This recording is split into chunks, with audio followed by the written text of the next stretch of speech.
Hi, welcome to Blogging Heads TV. This is Culturally Determined, and I'm your host, Aryeh Cohen-Wade. And my guest today is Oliver Morrison. Oliver, could you introduce yourself? Hi, I'm Oliver, and I'm a writer in New York, a freelance journalist. And the reason I wanted to talk to you today is because you wrote a really interesting piece for The Atlantic called Why There's No Conservative Jon Stewart. So we all know that Stewart announced he's going to be leaving The Daily Show at some point in the near future. And this is kind of a question I've wondered about for a long time as well, and you provided some interesting answers. So can you talk a little bit about your piece? Yeah, sure. I think maybe a good way to frame it is just talking about how I conceived of it, because I was, I think, one of those people that was wondering the same thing, and it just sort of been nagging at me. And when I started looking into it, what people had already done, there was some good work already, sort of about what were some of the limitations on conservatives in terms of producing conservative comedy. There was like the theories that Hollywood is liberally biased. There's the analysis that there just aren't as many conservatives in the arts and in comedy in general, and a Mhm. lot of things on the production side. And but I began wondering. Uh, Frank Rich had a piece in the New York magazine was that his sort of conclusion was that Hollywood would make these things if they could make money. So it made me think of, well, why aren't they doing it? Why don't they think they can make any money? What's going on with the conservative audiences that they aren't interested in it? So that's what I was sort of hoping to contribute to the discussion and debate that's been going on in this. And so, yeah, Yeah, so I just think that's a great point that a lot of conservatives like to tag Hollywood as liberal, and certainly most Hollywood stars are liberal, and probably most of the people who work in Hollywood are liberal. But I think more than anything else, they all want to make a lot of money. So if there was money to be made uh, through exploiting something that appealed to conservatives or made fun of liberals, I don't think the kind people, good-hearted people in Hollywood would be above violating their political positions to make another buck. yeah, I mean, I think that's right, and they're not all liberal. And I mean, it is interesting and a little strange that the most recent the attempt to make a conservative satire was by this total outsider in Texas who made his money in a totally different realm. That that there isn't really anyone stepping up in Hollywood. It is kind of odd. So who are you talking about? I'm talking about the guy who funded the flip side. He sort of got his start. He does, from what I can tell, gets his money in tech. They have a weird call center, and he was got really into doing some anti war protests in early 2000s and Mhm. found his conservative bent that way. Okay, so why don't you talk more about that show, The Flip Side, which I had not heard of before, but is kind of explicitly trying to be a conservative daily show. Yeah, it is interesting. I mean, the thing that I talk about in the piece is that it's, the way that the set is set up is that it looks, there's like tires and all these sorts of things that make it look almost like a garage that, two conservative dudes would hang out in. And it, when you talk to the people that are making the show, they're saying they're trying to make the show for all of America, but, it's pretty clear in the way that they're pitching it and the way it's framed that it's really trying to find a conservative audience to counteract what Jon Stewart has done. And is this on like certain cable channels or where or who It's is airing very, it? it's actually they got this in the piece, but in like little local channels every now and then. So it's like I think there's I forget what there's a little town of 30,000 people in New York that you can watch it at 5 a.m. on Monday mornings or something, and Okay, so this is like one level above cable right, access, absolutely. at least in its current reach. And as you described it, so I haven't seen it, so I can't weigh in. But as you described it, it did not sound particularly funny. Yeah, I mean, it's there are a lot of things that got cut out of my piece. I cut them some slack for the fact that they have so many fewer resources, and just the fact that the Daily Show itself took a lot of years to develop into the juggernaut that it became, Hmm. and I think that it's very difficult to make TV comedy. It takes a lot of funny writers and a really charismatic on-air talent to make it work. And then even then it takes a lot of time. And so the people that you've seen make it work on the liberal side have been Jon Stewart, and then the people who spent years training under Jon Stewart. And so Hmm. there are some commenters I think who misinterpreted my piece to think that conservatives are incapable or don't have the capacity of being funny or something like that. But I think that there are some limitations that are preventing them from doing it. But and one of them is the fact that all the limitations that this show has faced, in terms of resources, etc. Right. Okay. So why don't we go get into more kind of the philosophical argument that you make about comedy and why liberals appreciate a certain form of comedy and conservatives don't. But there's other media that you point to, such as talk radio, that conservatives clearly dominate, and liberals have kind of failed to get a toehold in, as shown by the failure of Air America. So you talk about ambiguity as being important in this kind of comedy. Yeah, this was actually I got the idea from this lady who I was interviewing for another piece on web satire that I wrote last summer, and her idea was that when she looked at the psychological profiles of conservatives and liberals, they tended to appreciate different kinds of art, and she thought that that could explain why you have a lot of liberals who love satire and conservatives haven't. So the idea is that when Colbert is making a joke about why, about how he's looking forward to the warm weather of global warming, that there's multiple interpretations of that possible. Is he poking fun at the conservatives who might actually believe that? Is he poking fun at liberals who would think that, that that's actually a belief that conservatives have? Hmm. So it's this idea that people are just different in the way they process things and the way they enjoy things, and um, so that that's something that liberals enjoy. It's they're the kind of people that like cereal, that enjoy the This usual is the suspects. podcast cereal, not the food cereal. Right. Everyone, all Conservative. across the political spectrum, we can all enjoy a bowl of cereal. Um, Absolutely. but yeah, and so you pointed out, noted a study that someone did looking at conservative and liberal reactions to Colbert, and you noted that some sizable amount of conservatives thought that Colbert, it was not a parody, that he was saying what he actually believed. Yeah, yeah, and I take that as to me that reference is as much tongue in cheek as anything else. I think there's going to be a small percentage of people that get a lot of things wrong, but I think it's sort of a funny way to think about the way in which that that conservatives might misunderstand liberal humor, and I think maybe the Rush Limbaugh example, is maybe a little more telling in that respect. Right. So you talk about I mean, Limbaugh is kind of, he's an entertainer, and people listen to his show because they agree with his politics, but also because he's a gifted entertainer for sure. But his kind of humor is different from the Colbert, Jon Stewart kind of humor. So what would you say are the differences? I think people describe his humor as being just sort of blunt, exaggerated, over the top, trying to rile people up. And I think it's a kind of, you know, I don't want to be so black and white. I think most comedians employ all these different kinds of humor in different situations. Hmm. Like Jon Stewart certainly loves to rile people up in certain situations, but Yeah, and exaggeration is a classic, comedy technique without any political valence, for sure, right, I would right, say. right, absolutely. But I think I don't know. I think that the studies are still being done about whether this is actually going to be true and hold up, and they're difficult studies to do.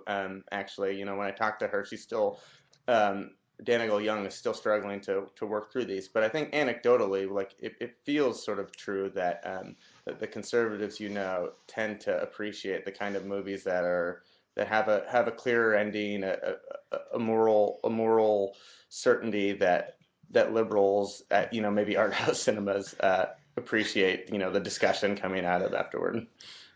Right, right. So I mean, yeah. So we're kind of, we're saying these are kind of generalities, and they don't apply to everyone. But I think it kind of does make sense that conservatives are more likely to see the world in black and white terms, and not you know shades of gray terms, and um, and making moral pronouncements and saying this is right, this is wrong. That's something that a conservative is more likely to do than a liberal, I would think. And you can look at it in terms of foreign policy, and George W. Bush saying you're with us or you're against us, or kind of law and order politics domestically, where conservatives will say throw them in jail and throw away the key, and maybe the liberal will be more sympathetic toward someone who's convicted of a crime, like their bad childhood or their troubling circumstances or stuff like that. Um, so I really do think there is something to what you've come up with. Um, And but I mean, are we being unfair to conservatives? I mean, we're gonna have. I'm sure there'll be a number of conservatives chiming in the comments below this video. Will say that we're saying that conservatives are stupid or that they just don't get it. What would you say to that kind of critique? Well, this is like another bit that got cut from the piece that I think is interesting to me is that I think that in the realm of conservative comedy, conservatives face a number of sort of structural limitations. Like there are just a lot fewer people doing it. There are fewer role models. They have fewer people growing up that would make them want to go into the field. There are the subconscious biases as opposed to the overt biases of people in Hollywood who fund this. There are I feel like there's a couple other things I'm missing out on. There's just a Yeah, well, number. I mean, something that wasn't the piece was thinking about kind of the path that one takes towards becoming like a stand-up comedian is super chaotic, and you're like up at super late at night. You're traveling over the country by yourself. It's not. It's very far from an ordered life, and if you have a family, it certainly seems very hard to do. So if someone is leading kind of you know, um, the traditional life as a conservative, that does not include open mics at 10 p.m. on a Sunday at the local bar. Right, right. And that doesn't necessarily include all conservatives, but I think my point being is that there's a certain irony to the liberals who are very aggressive in saying like conservatives just aren't funny or they don't have the capacity to be funny without trying to think about what are those circumstances which have made it difficult for them to succeed in political TV satire, which I said is sort of a difficult thing to succeed in. And so I don't know. I think there's a certain irony to it. The liberals saying that they're not talented when typically it's the roles are reversed. You typically have conservatives who deny sort of structural inequalities in the government or something like that, and say no, it's just that they're not smart enough or they didn't work hard enough or whatever it is that to get people there. So it's kind of funny that when the roles are reversed, when you're ahead and the other team is behind, as in TV satire, that liberals are just as quick to be like it's because we're just better than them. Yeah, yeah. So one can imagine. I mean, affirmative action for conservative comedy writers. That would be kind of the next, the Yeah, joking next step in this. yes, yeah, no, that was in my original piece. I was just thinking like they would be, it would just be funny because that's kind of what they're advocating. The conservatives who decry, the Hollywood liberal bias, they're advocating an affirmative action that they absolutely wouldn't want. So Yeah, yeah. I mean, and you can imagine, like, and this you can kind of see this in some things about academia as well. And Jonathan Haidt who I was thinking about in terms of his stuff on conservative morality versus liberal morality, and how conservatives have um, more, what does he call them? Kind of sectors of moral experience related to sanctity and purity and respect for authority that liberals don't acknowledge. I think that kind of plays into this ambiguity thing as well. But he's written about the liberal bias in the academy, and I think he's explicitly said that there should be kind of an affirmative action for conservative academics to encourage more diverse, intellectual diversity in the academy.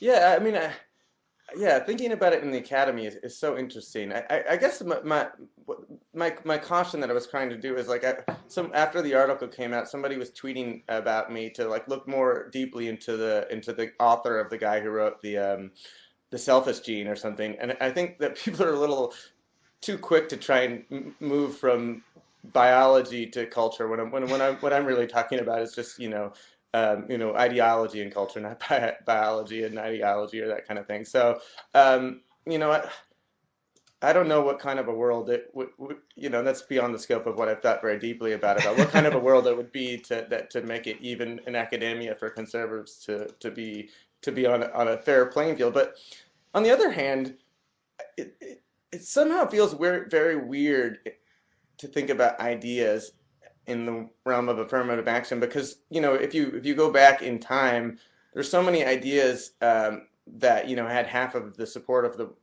population, slavery or racism or whatever kinds of things that we don't want to provide a you know an equal weighting of ideas just because that's, how it is right now. We need to, there has to Hmm. be some sort of movement. And so I don't know. I mean, I don't think that affirmative action and TV satire is necessarily very. Yeah, I would not support that either. Although I do think there is something to the academic critique of, there's certainly absurdities on the liberal side, especially in academia. I've talked, I've done some blogging episodes recently talking about Jonathan Chait's, PC piece, and we might talk about that a tiny bit more later. So I think having an opposing view in the academy makes a lot of sense. But so actually, well, that's interesting that I just said opposing view. I mean, part of comedy is, and especially political satire, is opposing the people who are in power and making fun of them and showing them for the fools that they are. And so, there's an anti-establishment, side to political satire for sure. And I think conservatives, even though they often are opposed to government action, are more likely to support the traditional power structures in the country.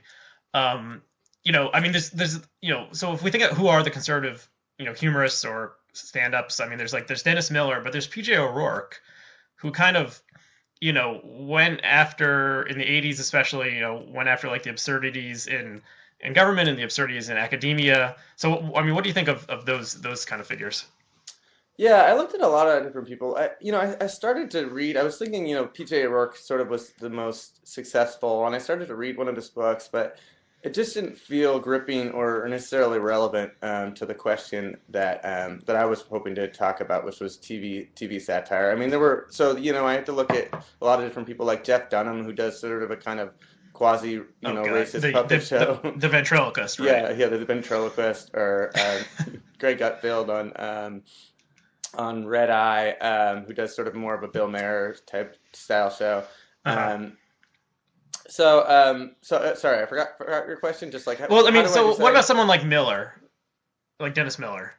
You know, How do you I think he fits into this? it's funny because I think Dennis Miller's really funny. I went back and watched some of his stand up, and I watched some of his episodes, segments on Fox, and I think I feel like it's kind of trite at this point, but he seems to be really funny to me when he's on, talking about cultural things, or he can be. I'm a very sympathetic audience member. I find a lot of things funny, but he does have a really strangely sycophantic and odd persona on the Bill O'Reilly show, which is Hmm. it's strange. Like he's very much deferential to O'Reilly and the opinions, and it seems to me that he doesn't seem to be coming from the same authority that he did when he was like maybe the anchor on Weekend Update on SNL or something like that. Hmm. So so I don't know, and a lot of people think that he's just less funny in general now, and I think that they attribute that to the fact that that he does seem to be sort of parroting his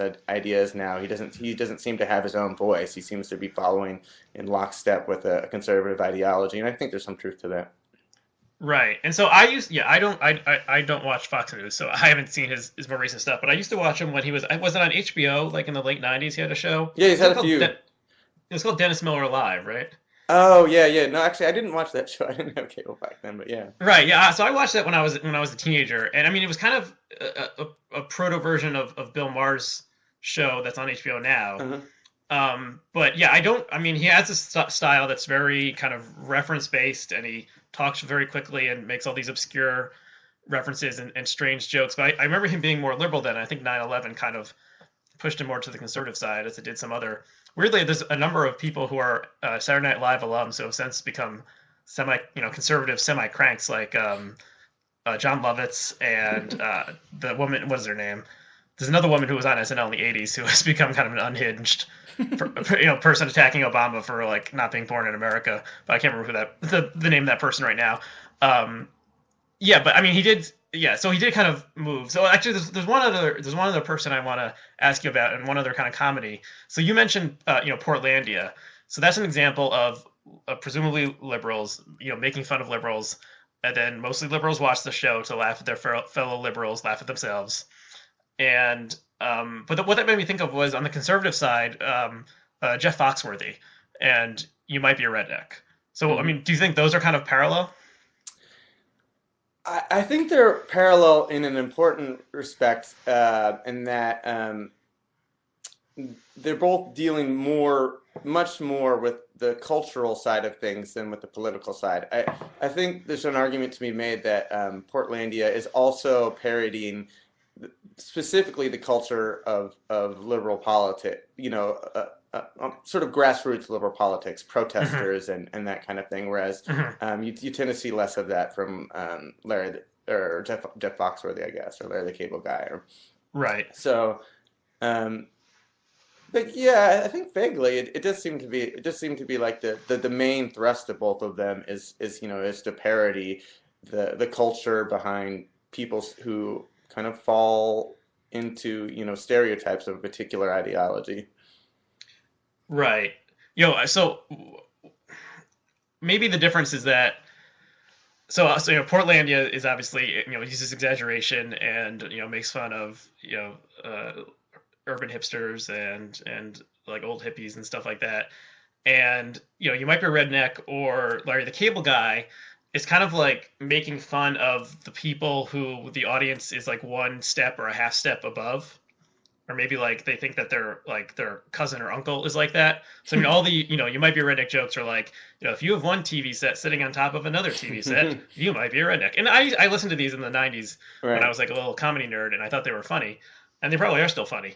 But it's often it's kind of a class based humor, that makes fun of the people going to the show probably don't really consider themselves rednecks, Huh. but they think maybe their neighbors are rednecks or their relatives are rednecks or they grew up among rednecks. What do you think of that? That's interesting. I hadn't thought about just the dimension that of the class dimension of that because there is that it becomes a lot more difficult in comedy to make fun of people that are lower class or disadvantaged. It's harder to do that without being offensive. And I hadn't thought Right. about that with them. Whereas I think that on the Portlandia side of things, I think it's equally the same that most people don't identify with the hilarious lesbian bookstore owners. They see that as an exaggeration of of their friends or something like along those lines, a parody of it. Hmm. But we don't. Well, I don't know. Well, I guess I guess I'm eating my words here because obviously, certain, homosexuality has obviously been a disadvantaged group in our culture, um, Right. but somehow it doesn't. I guess the thing that I would say about both of them is to me the parody seems very loving. They're Yeah. parodying themselves, and that even if they are winking their eye at the crazy environmental activists or whatever, that they don't think that they're wrong. They just think the way that they do it is a little absurd. And I kind of feel like that's the same with Jeff Foxworthy, that that they think that their values of doing things yourself and family and all those things are still are that the white trash or whatever, they embody them, but they're just poking fun at them. Right. Yeah, and it does kind of fit into the like as you noted in your piece, kind of the Borscht Belt comedian making fun of Jewish mores, or Chris Rock making fun of things that are happening in the black community. So there's kind of a you're allowed to people who belong to a minority group, and I guess you could say that like working class whites are in some ways a minority group in the country.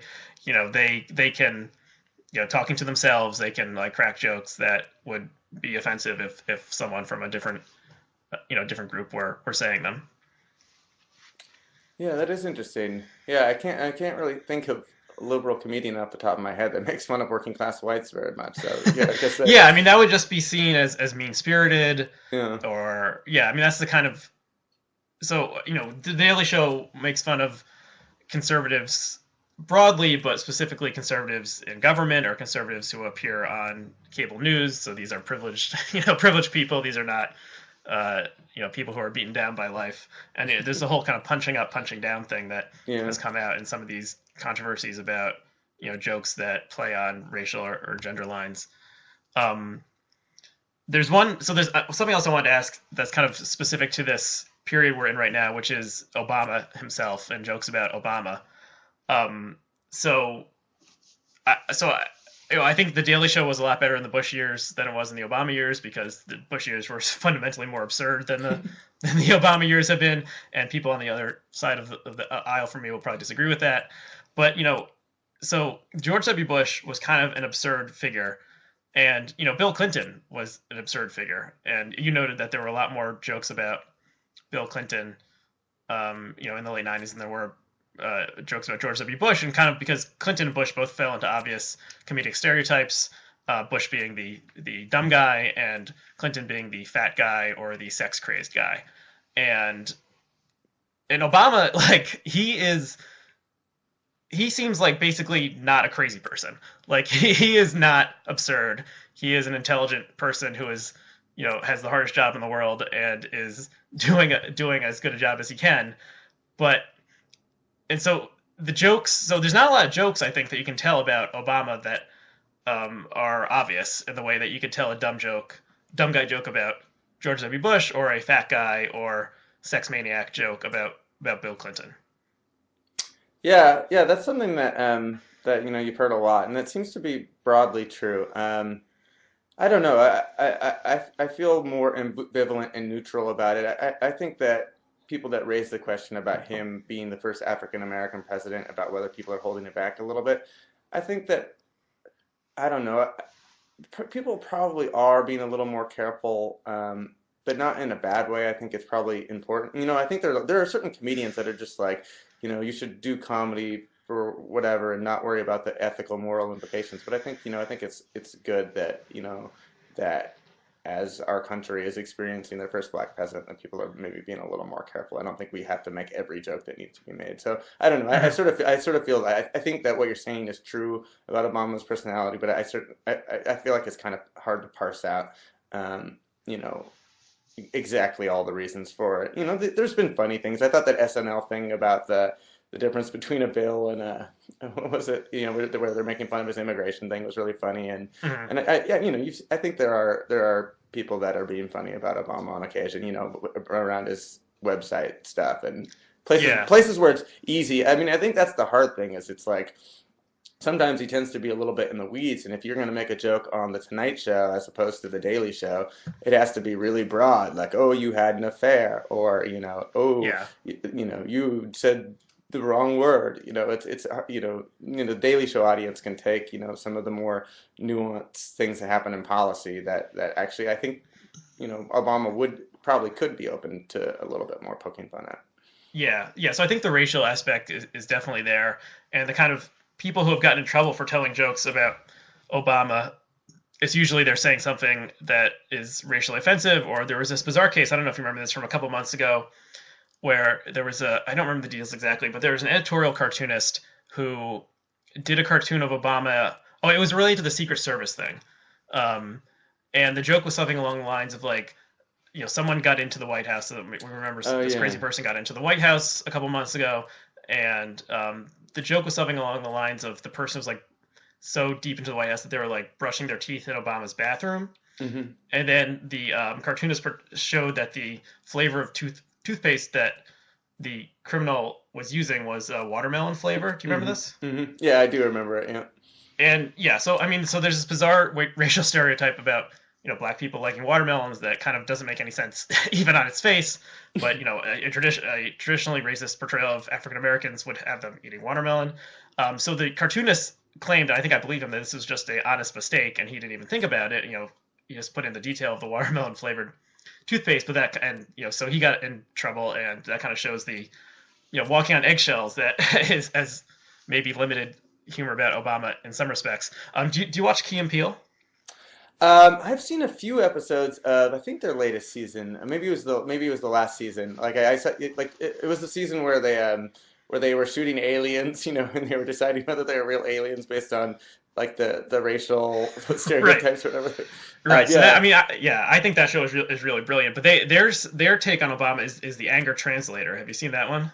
I don't think I have seen that one. I don't know. Okay, well I'll include a link to that. I think it's an interesting take. So the joke is that it's Peele is playing Obama, and he does a pretty good Obama Okay, okay, yeah, impression. I know what you're talking And about. then Yeah. and then Key is the anger translator. So Obama's like super calm, and he'll say something, and then he brings in, I think the guy's name is Luther in the skit, and he brings him in, and he flips out and says everything like you wish Obama, the liberals wish Obama would say, and yelling and screaming, jump up and down, and then he's ushered back off stage. So that's kind of a clever joke about the fact that um, Obama, as a black man, can't show as much anger as a white politician would be able to, and his preternatural calm is, some maybe he has like a antic dark side that wishes it could all this stuff could get out. So I think maybe that's one of the few really good Obama jokes. But in that respect, it doesn't it's not based on the fact that Obama is like a figure of fun in the way that Clinton and Bush were kind of the butt of the joke. Yeah, that's a good example. Yeah, they have been really so smart about their comedy. Yeah, I know what sketch you're talking about, and that is really funny. And I think that was really true because it speaks to a truth about how African Americans exist in our world, and that he is doing that in the White House, and you can sort of see it play out on a daily basis. I thought that skit was brilliant and really funny. Okay, so I just want to mention one other thing because it it what your article made me think of. So when I wrote my senior thesis in college, I wrote about I was taking a Shakespeare class and I wrote about the comic parts in the Shakespearean tragedies. So Hmm. the fool in King Lear, the gravedigger in Hamlet. There's a very minor part, a clown part in Othello. The in Macbeth, it's the porter. There's just one scene. So I read this book that has become totally obscure, and it was hard to find it online again. But it was called the Comic Matrix of Shakespeare's Tragedies by an author named Susan Snyder. It came out in the late '70s, and so she gave this definition of comedy that I've always kind of thought about, and really kind of aligns with what you're saying. So she says that comedy, the essence of comedy, is the rejection of singleness, and the quote is, "Comedy must embrace more realities, more truths than one. The single action, the single social level, the single perspective, these are not enough. Comedy must open out to find the more comprehensive view." So in Shakespeare's work, these kind of you have the tragic figure, and the essence of the tragic figure is that they can only see things in one way, and that Hmm. leads to their tragic downfall. And Hmm. Hamlet is kind of unusual because he's a strange tragic figure. But if someone like Othello, becomes convinced that Desdemona is cheating on him, and so he has this speech once Iago. I'm super Shakespeare nerding out here, by the way. Uh, Yeah. Once Iago convinces him that Desdemona is unfaithful, he has this soliloquy where he says Othello's occupation's gone. So because one part of him has been, his manhood has been insulted, everything about him is done, and so that's why he has to kill Desdemona and then kill himself. Hmm. But the comic view is the opposite of the tragic view in this in this perspective. So the clown can make jokes about everything, and the gravedigger in Hamlet, makes jokes about death and his and the most modern of subjects. And Hmm. so I think this does kind of align with your view about ambiguity. So the comedian can like see multiple perspectives and hold ambiguity in mind, whereas the and I think this is more like a liberal value than it is a conservative value. So what do you think of that? The way that I was thinking about it, I did a lot of philosophy undergrad, was in terms of sort of John Rawls, who seems like the philosopher par excellence of modern liberalism, and his view of liberalism is that in order to determine what is a just world, you have to take yourself out of your particular position and go, think about the world in terms of an ideal position and be able to imagine yourself into the place of every other person in the world in order to determine what kind of a world you were. And the idea being that, like, if you were not the, billionaire person, but had to imagine yourself as the kid living in the slum in Mumbai, that you would, that your sense of that in an impartial situation, your sense of justice would feel really different. And I think that Mm-hmm. to me is kind of the modern philosophical root of liberalism. So I think there's something true to the idea that liberals I think are in typically and you see this in studies around artists and actors and their ability to empathize, that they tend to have exhibit this trait in larger amounts. So I think there's something true to that. But I think that but I think that I think also what you're pointing out, when you take the comedian as pure comedian rather than as a comedian in the context of a liberal society, they become a very nihilistic and weird figure. If you imagine the person who can jump into any other person's perspective and make fun of any other perspective without actually embodying or owning or believing in any particular values. I think that the that the comedian's position to an too far extreme, is unhealthy. So I think my guess is that there's some truth to it, that liberalism as an ideology and the way that people practice it puts people in the habit of imagining themselves into other people's positions a little bit more probably than conservatives is my guess. I don't know if that's true. Hmm. And then as a result, maybe they can imagine, and understand a little slightly more sophisticated jokes that bounce between perspectives a little bit more. That seems plausible to me. I feel like it's a hard argument to make. I didn't put it in my piece, but I definitely thought about it. Yeah, and I think nihilism is definitely an interesting idea in terms of comedy and satire, and you know, so one kind of nihilism would be like everything sucks, and that's something maybe like I talked in a recent conversation with Katie Waldman on Blogging Heads where I discussed this. South Park is kind of a everything sucks or shit on everyone kind of comedy, and that's not the Daily Show's comedy really. I mean, it's Jon Stewart clearly like cares about this a lot and believes in things really strongly, and he won't attack anyone. Whereas something like South Park or perhaps Charlie Hebdo would like go after anyone in society, even even people who are less advantaged. But then there's kind of an opposite take on that, which is like so a lot of people seem to misinterpret some of the Charlie Hebdo cartoons, like one in particular that showed the women who were kidnapped by Boko Haram on the cover, pregnant, and saying, where's our money or where's our like welfare checks? And so this was hard to understand in the American, because we're not embedded in France and don't really understand the debates there. But there was a really interesting website set up that was like explaining Charlie Hebdo for Americans and explaining all the references. And so some people, including Glenn Greenwald, held up this cartoon as being kind of like evidence that Charlie Hebdo was really racist, but the explanation for it was related to they were not mocking the forced child brides of Boko Haram. They were saying that if we gave refugee status to these women and they came to France, then conservatives would say, oh, they're just welfare queens looking for a handout. So this is hard to understand, and taking it even within the cultural context and taken out of the cultural context is almost incomprehensible, and people should not it's complicated stuff, and comedy is often a lot deeper than we give it credit for. I had one more question about kind of the future of comedy. Is there anything else you'd like to say about the subject before we move on to that? No, I mean, I thought your point on medium, on what you were just talking about was very insightful. That if Glenn Greenwald had tried to do the same thing with African Americans, that it would not have played at all. And so I don't know. I think that I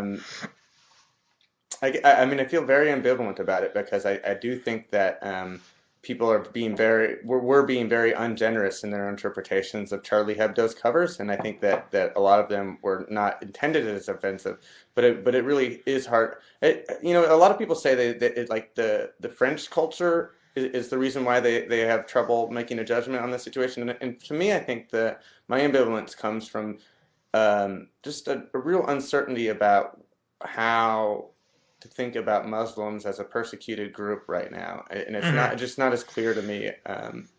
You know, are we because they've been persecuted in some sorts of situations? Does that mean that we can just throw aside the Muslims who don't want the Prophet Muhammad's image shown at all? In that interpretation. So I don't know. That's where my ambivalence about it comes, but. Yeah, yeah. So Muslims are, in France, Muslims are clearly members of an underclass and are often discriminated against and are on the margins of society. But at the same time, Islam is a religion with 1.5 billion adherents, and there are a number of countries that are led by Muslim leaders, and there are states like Iran that are Islamic theocracies. So it is complicated, And as I referred to earlier, like a lot of comedians, want to punch up, not punch down. So you don't make fun of the disadvantaged groups. You make fun of the people in power, but it's not it's not super clear cut when it comes to mocking Islam. Whether you're going against the um, worldwide religion with over a billion adherents, or you're going against the immigrant who has no power in society. So it's complicated for sure. So I wanted to ask you maybe as a final question about kind of maybe the future of comedy. So one thing that's kind of weird or wacky is that a lot of comedy writers go to elite colleges, and the staff of like Saturday Night Live and The Simpsons is like all people who wrote for the Harvard Lampoon. And there's kind of something that John Chait wrote about recently happening at universities, kind of a resurgence of political correctness, and people, college students today seem like they'll be a lot less likely to kind of make the playing with racist tropes kind of jokes that maybe a generation earlier people were okay with. So kind of the this has been kind of called like hipster racism, but I think it's not that exactly. It's kind of like a joke that is skirting the fine line between a joke that is actively offensive and making fun of being offensive or the opinions of people who are offensive. So, I mean, what do you think like the next generation of Simpsons writers, because the Simpsons will probably continue on indefinitely, who are in college now, and maybe the current writers for the Harvard Lampoon, like, what do you think? Like, where's this going to go in the future? I think it goes both ways. I mean, I'm not pessimistic at all because I think that, as I mentioned in the piece, I think one of the fundamental effects of comedy and one of the inspirations for it is to sort of release tension.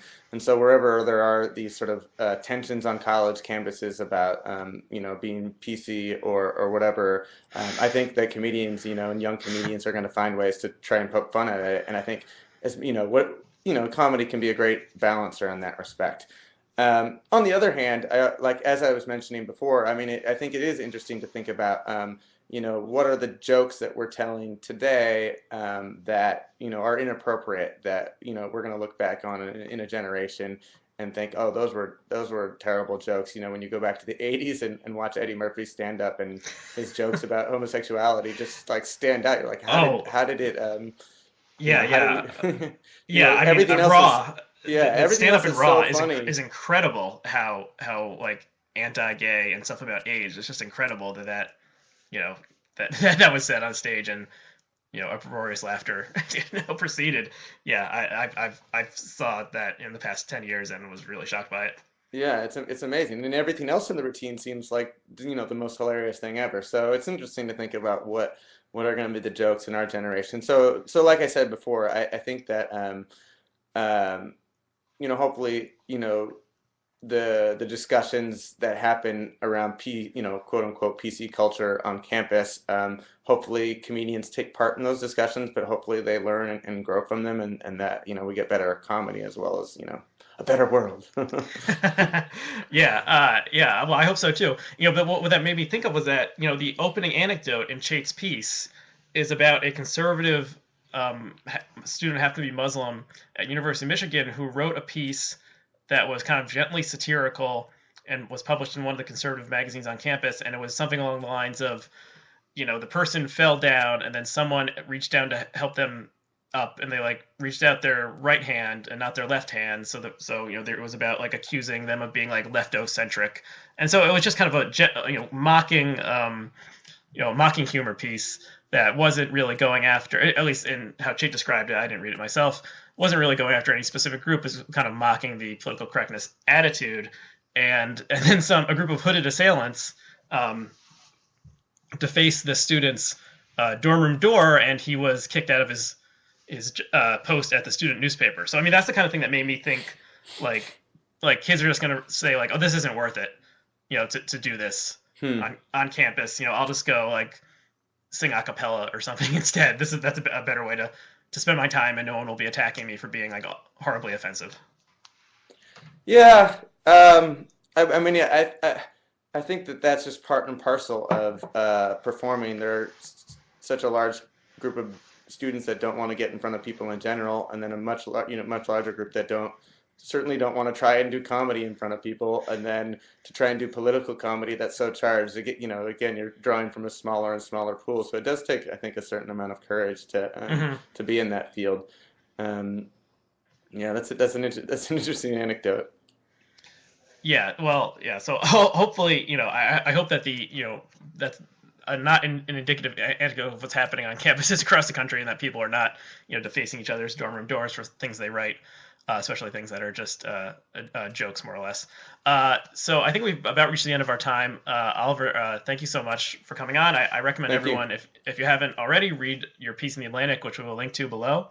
And thanks so much for watching, and tune in next time.